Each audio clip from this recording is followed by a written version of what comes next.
These assignments don't matter. This course doesn't matter. College doesn't matter. These amazing, honest things that you wrote, they matter.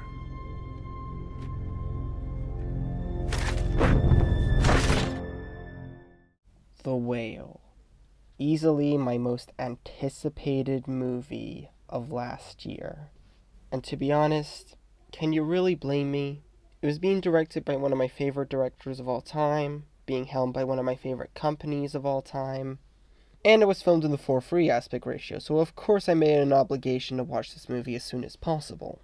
And with all those in hand, you bet that I was excited to see what the final product would be like.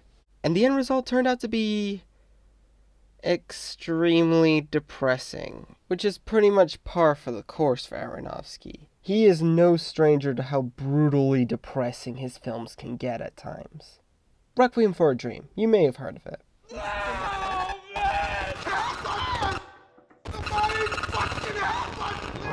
Just a fair warning, I did write a script for this review, but all the aspects I discuss in this video are out of order, so I'm gonna try my best with what I got, I guess. Let's start off with the side characters. Considering that this is a very dialogue-heavy movie, and we only ever see 6 people throughout the whole thing, it's best to make these characters as memorable as possible, and for the most part, this film succeeds at it. Song Chill is delightfully funny. Ty Simpkins would have been another bland slate if it wasn't for his surprisingly interesting backstory. Samantha Morton is almost just as tragic as Brendan in this movie, which makes their interactions all the more harrowing. And Sadie Sink...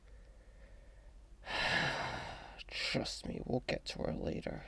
A lot of people seem to really like talking about how obvious the set is in this movie, but knowing that this was originally a play before it became a movie, it sort of gives the set its charm. The writing in this movie is also fantastic. Every line, every piece of dialogue muttered in this movie has so much meaning put into it.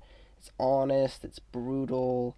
Especially near the end, it gives you a sense of life that you've never really thought about before.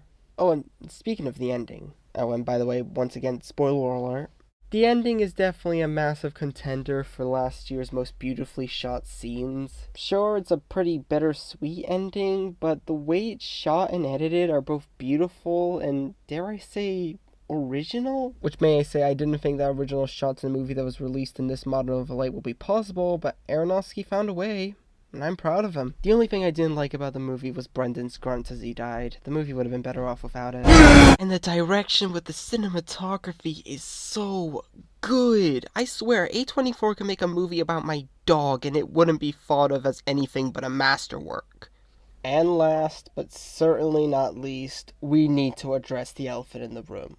Brendan Fraser. A comeback performance that was deemed so good, it garnered him both the 28th Critics' Choice Award for Best Actor and a 10-minute standing ovation when the movie premiered at the Toronto Film Festival. It's the kind of performance that people would probably riot for if it doesn't win an Oscar.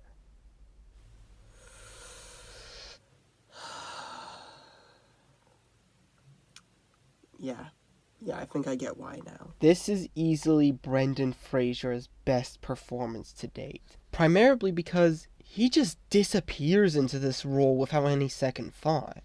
You don't see an actor under heavy makeup in this movie. You see a person deeply suffering from tragedy who is literally eating away at his own life because that's the only way he could be able to cope with the pain he's going through, with a believable performance to boot. But is this really his comeback performance? I mean, in film, sure, but I've seen him in 4 seasons of Doom Patrol, and he was pretty fantastic in that. What the fuck? What the fuck?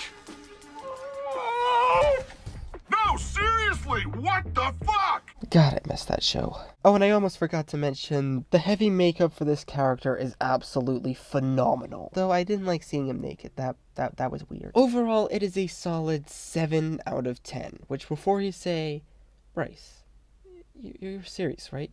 A 7? Just a 7?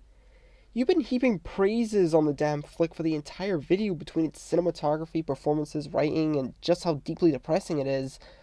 Surely you could give it something higher than just a freaking 7. Well... Does this mean I'm gonna get fat? No, it doesn't. This is Ellie, played by Sadie. How dare you ruin the best song on Kate Bush's Hounds of Love by having it associated with a controversially mediocre TV show, Sync. And all you need to know about her is that I hate her.